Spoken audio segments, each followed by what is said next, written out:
आज की इस डीप डाइव में हम एक ऐसे विषय का गहराई से विश्लेषण करने जा रहे हैं जिससे हम सभी का पाला रोज ही पड़ता है, लेकिन अक्सर हम उसकी उसकी सतह तक ही रह जाते हैं। बिल्कुल। जब भी हम अंग्रेजी ग्रामर या व्याकरण की बात करते हैं तो दिमाग में तुरंत वो स्कूल के दिनों की यादें आ जाती हैं। वो यादें मोटे मोटे नियमों वाली किताबें। और बस रटने वाली प्रक्रियाएं। हाँ, वो तो है।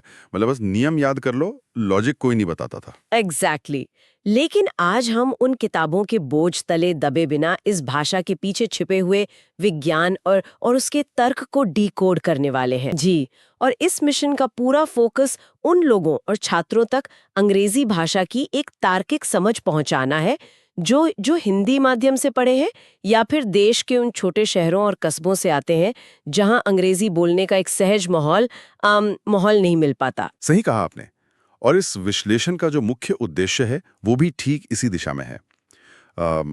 हम यहाँ व्याकरण के उन घिसे पिटे नियमों को दोहराने के लिए नहीं बैठे हैं जिन्हें स्कूलों में अक्सर रटा दिया जाता था। हाँ, वो तो बहुत बोरिंग हो जाता है। बिल्कुल। इसके बजाय हम इस बात पर फोकस करेंगे कि कोई विशेष नियम बना ही क्यों है। मतलब भाषा के कुछ छिपे हुए रहस्य हैं, कुछ बेहद दिलचस्प अपवाद हैं और एक पूरा मनोविज्ञान है जो शब्दों के चुनाव को तय करता है। तो ये डीप डाइव उन लोगों के लिए एक शॉर्टकट की तरह काम करेगी जो अंग्रेजी की बारीकियों को समझना तो चाहते हैं लेकिन इन्फो ओवरलोड से बचना चाहते हैं, जानकारी के भारी बोझ से बचना चाहते हैं। सही बात है।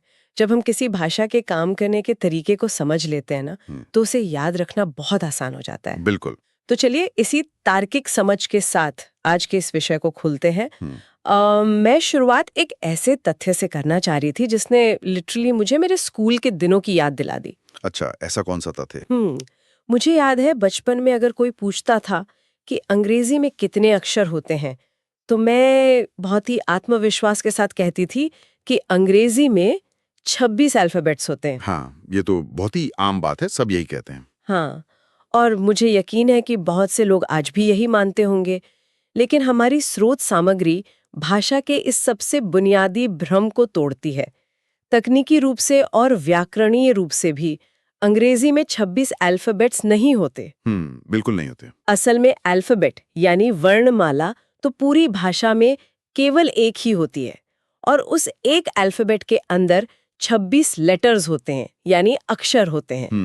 ये एक बहुत ही सटीक बिंदु है और ये दिखाता है कि हम कैसे सालों से एक बुनियादी शब्द का गलत संदर्भ में इस्तेमाल करते आ रहे हैं। देखिए, अल्फाबेट शब्द का अर्थ ही है वर्णमाला। मतलब सभी अक्षरों का एक पूरा समूह है। आप इसे एक फूल माला की तरह सोच सकते हैं। माला एक है जो कि अल्फाबेट है, लेकिन उसमें पिरोए गए फूल 26 हैं जिन्हें हम लेटर्स कहते हैं। क्या बात है, ये उदाहरण बहुत बढ़िया है। हाँ, और अगर हम भाषा की इस बुनियाद को स्पष्ट रूप से नहीं समझेंगे तो आगे की संरचना हमेशा कमजोर ही रहेगी। और इसी बुनियादी समझ का एक बहुत ही व्यवहारिक हिस्सा हमारे उच्चारण और अ आर्टिकल्स से जुड़ा है। आर्टिकल्स मतलब ए, एन और द का उपयोग। एग्जैक्टली। आर्टिकल्स के सही उपयोग से। हाँ, आर्टिकल्स के उपयोग पर इस किताब में एक नजरिया दिया गया है जो मुझे सच में बहुत व्यवहारिक लगा।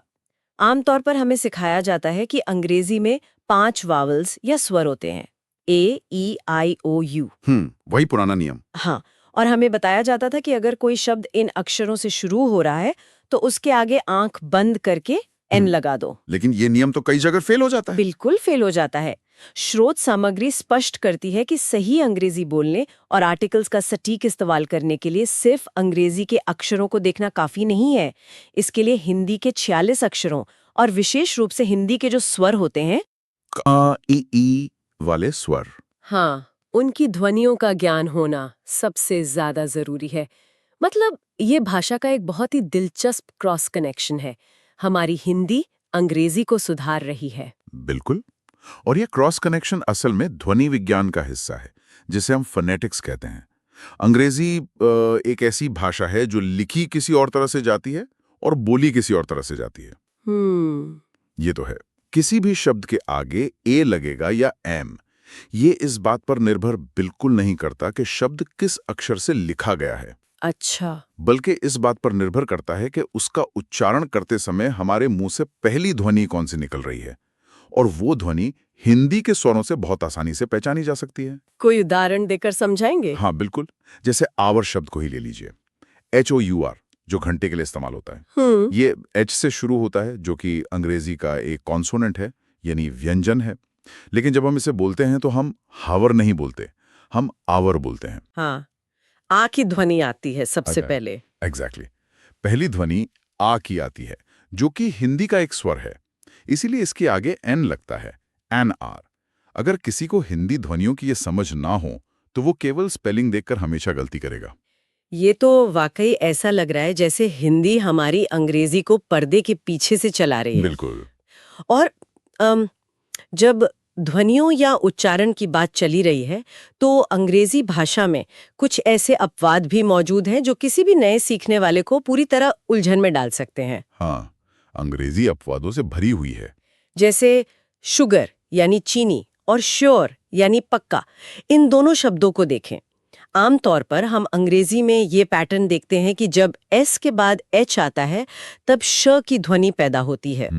जैसे शर्ट या शूट। हाँ, लेकिन शुगर और श्योर इन दोनों ही शब्दों में एस के ठीक बाद कोई एच है ही नहीं, फिर भी इन्हें सुगर या श्योर नहीं पढ़ा जाता, बल्कि भारी आवाज के साथ शुगर और श्योर उच्चारण किया जाता है। ऐसा क्यों है? देखिए, भाषा के इन्हीं अपवादों में उसका इतिहास और विकास छिपा होता है। भाषा कोई गणित का कठोर और अपरिवर्तनीय फॉर्मूला नहीं है। ये समय, भूगोल और लोगों के उपयोग के साथ लगातार बदलती है। हाँ। उच्चारण के ऐसे ही दिलचस्प अपवाद का एक और उदाहरण है कुक शब्द, COOK।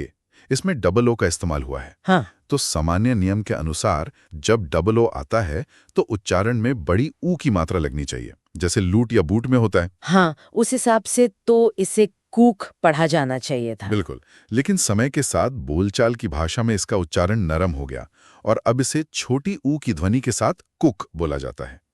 ये अपवाद हमें बस ये याद दिलाते हैं कि भाषा इंसानों के इस्तेमाल से गढ़ी जाती है, ना कि सिर्फ किताबों में छपे नियमों से। ये बहुत ही गहरी बात कही आपने। और आपने गणित का जिक्र किया तो मुझे इस स्रोत सामग्री का एक और बहुत ही शानदार हिस्सा याद आ गया। कौन सा? भले ही भाषा पूरी तरह गणित ना हो, लेकिन अंग्रेजी में समय बताने का अपना एक बहुत ही सटीक गणित होता है। और समय से जुड़ी एक और चीज है जो है हमारा शिष्टाचार। मैनर्स। हाँ, मुझे ना अपना एक वाकया याद आ रहा है। एक बार रात के करीब 11 बज रहे थे। मैं एक कॉन्फ्रेंस से बाहर निकल रही थी और सामने मुझे एक वरिष्ठ सहकर्मी मिल गए। रात काफी हो चुकी थी तो मैंने उन्हें देखते ही कह दिया गुड नाइट। अरे, फिर क्या हुआ?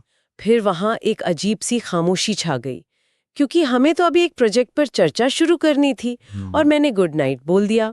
उस दिन मुझे एहसास हुआ कि ये केवल समय की बात नहीं है, इसके पीछे एक मनोविज्ञान काम करता है। हाँ, ये एक बहुत ही आम लेकिन महत्वपूर्ण स्थिति है। गुड इवनिंग और गुड नाइट के बीच का जो अंतर है ना, वो केवल घड़ी की सुइयों या सूरज की रोशनी से तय नहीं होता। तो किस बात से तय होता है? ये पूरी तरह से शिष्टाचार और बातचीत के मनोविज्ञान पर निर्भर करता है।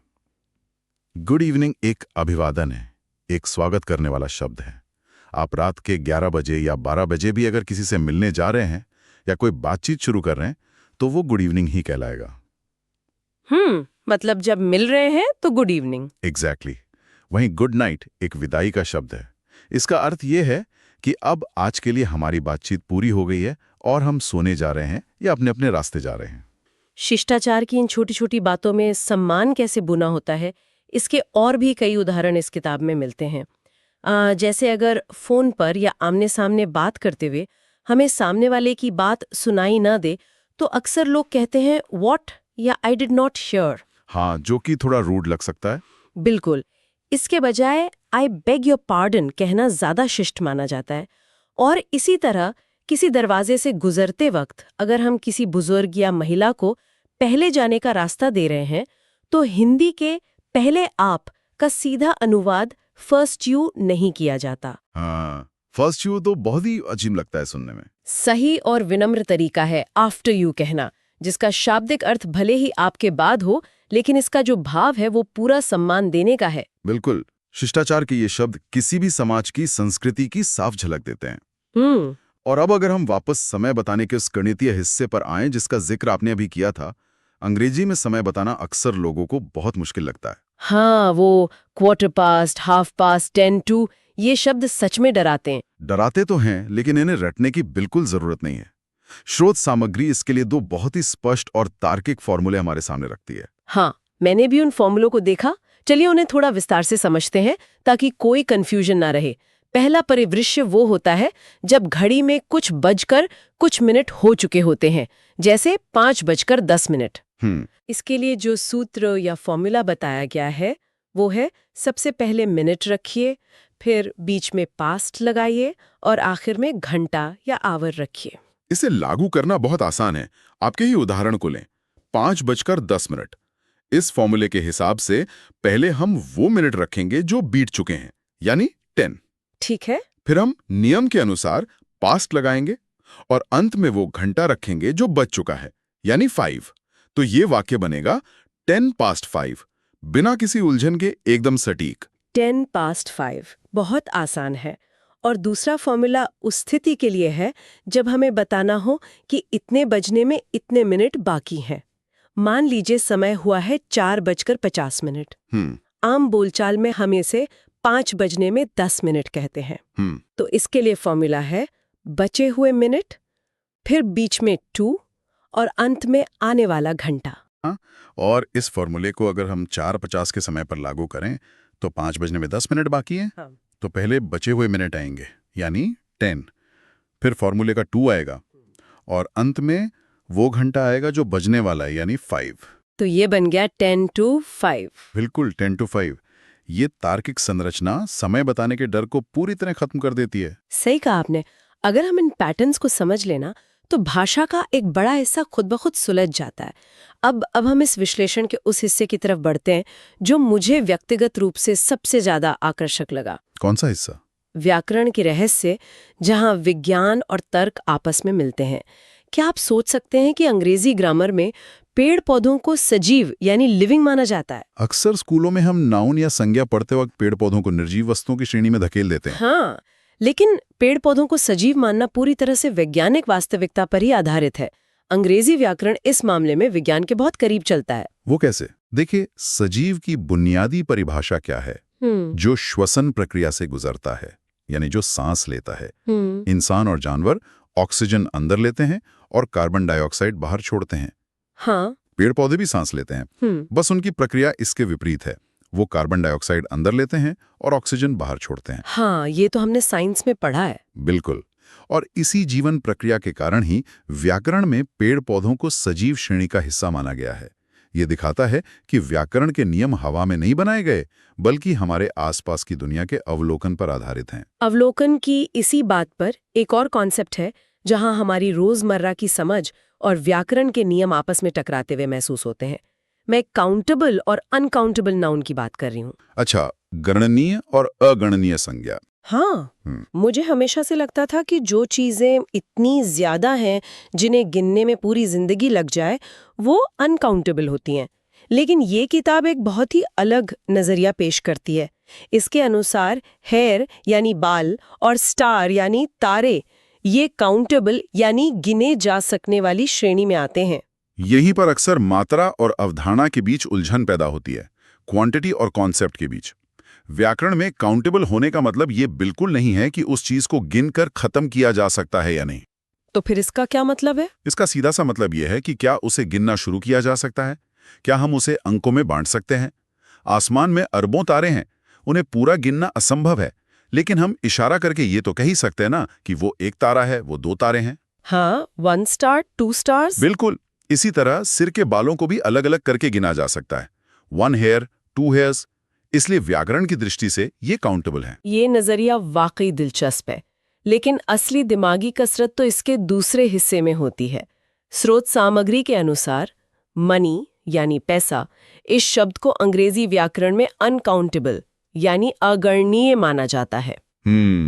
ये सुनकर कोई भी हैरान हो सकता है, क्योंकि हम सब अपनी असल जिंदगी में पैसा तो गिनते ही है ना। अगर पैसा नहीं गिनेंगे तो अर्थव्यवस्था कैसे चलेगी? इस विरोधाभास को समझने के लिए हमें शब्द के पीछे के विचार को पकड़ना होगा।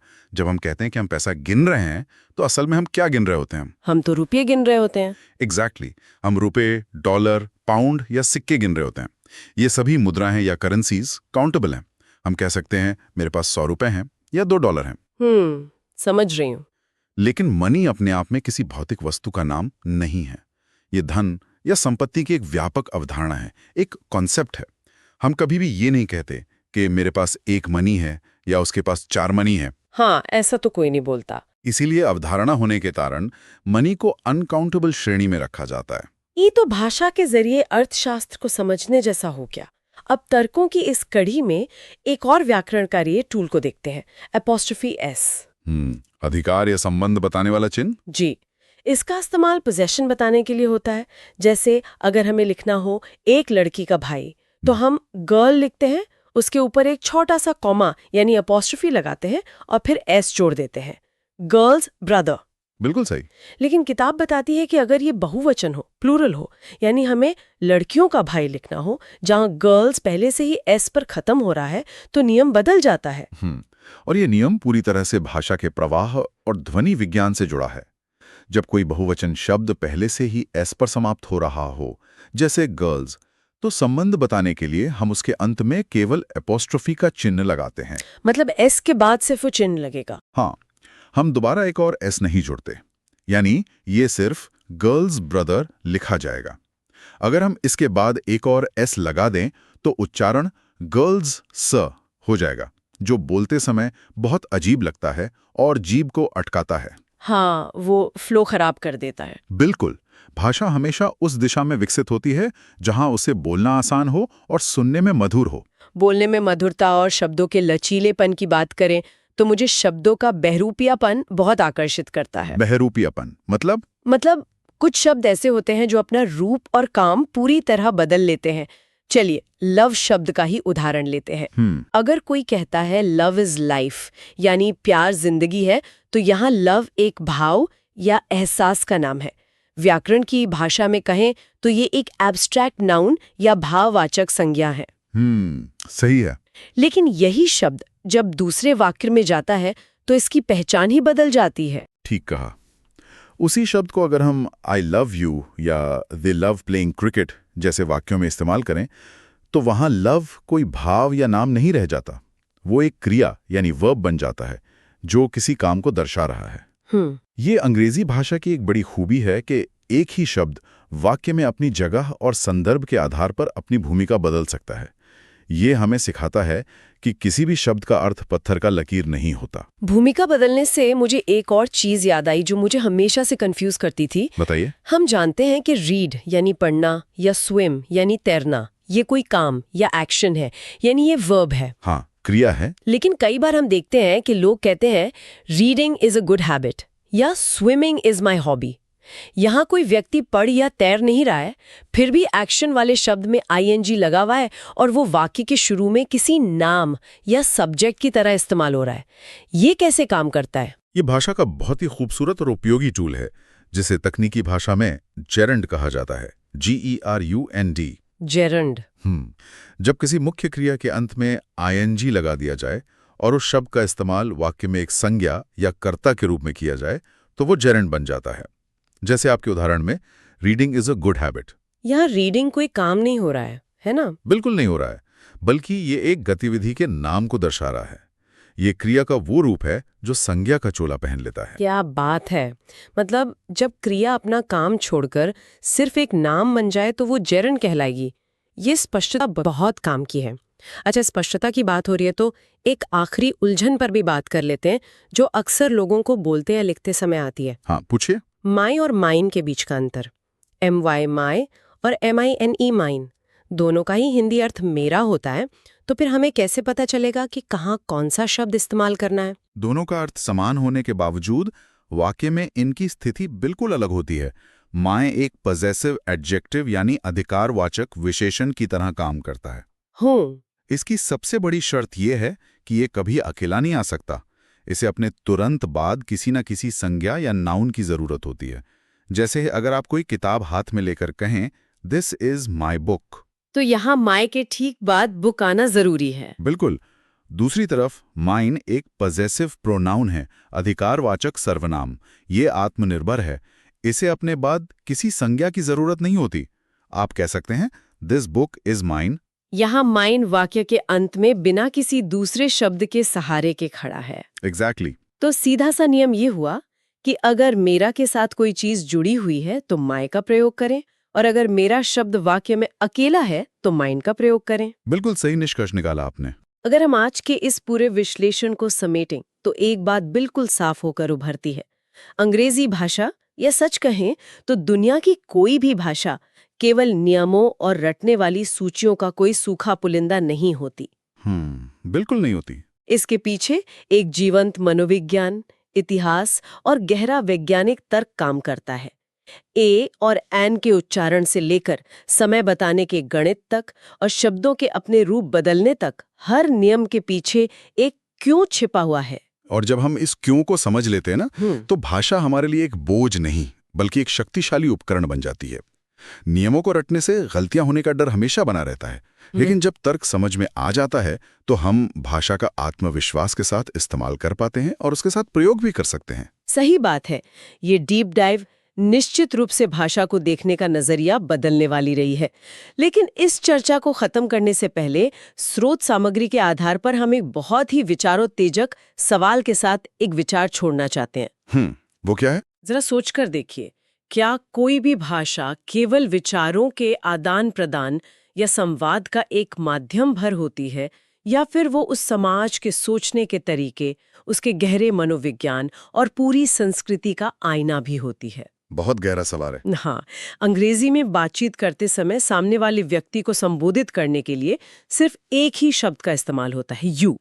सामने वाला व्यक्ति चाहे एक हो या एक से ज्यादा हो, उम्र में आपसे बहुत छोटा हो या आपसे बहुत बड़ा और सम्मानीय हो, सभी के लिए सिर्फ एक ही शब्द है, यू। बिल्कुल। अब जरा इसकी तुलना हमारी हिंदी भाषा से कीजिए। हिंदी में सामने वाले व्यक्ति से हमारा क्या रिश्ता है, उम्र का फासला कितना है और हम उन्हें कितना सम्मान देना चाहते हैं, इस आधार पर अलग अलग शब्द मौजूद हैं। हम स्थिति के अनुसार तू, तुम और आप का प्रयोग करते हैं। ये बात तो है, हिंदी में रिश्तों की गहराई शब्दों से ही पता चल जाती है। जी, तो जो लोग इस डीप डाइव को सुन रहे हैं, उनके लिए ये सोचना दिलचस्प होगा कि ये छोटा सा अंतर भाषा और संस्कृति के आपसी संबंधों के बारे में हमें क्या संकेत देता है। क्या हमारी भाषा ही ये तय करती है कि हम दुनिया को और अपने सामाजिक रिश्तों को किस नजरिए से देखते हैं? इस दार्शनिक सवाल पर जरूर विचार कीजिएगा। बहुत ही शानदार विचार है ये सोचने के लिए। आज के इस गहरे विश्लेषण में हमारे साथ जुड़ने के लिए बहुत बहुत धन्यवाद। सीखते रहिए और अपने आसपास की दुनिया में छिपे हुए तर्कों को तलाशते रहिए।